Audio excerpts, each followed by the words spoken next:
E dunque presentiamo la prima serie del centro stile libero maschile di nuovo Davide Gobbo in due Alessandro Sporetto in terza corsia, campione italiano assoluto dei 50 e 100 rana, ha partecipato ai Giochi Olimpici di Rio, Andrea Toniato, Team Veneto.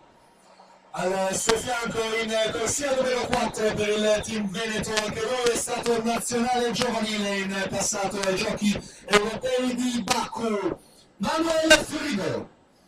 In corsia numero 5 per il circolo nuoto Wisp, finalista agli assoluti nei 50 e 100 farfalla, già nazionale italiana giovanile Simone Geni.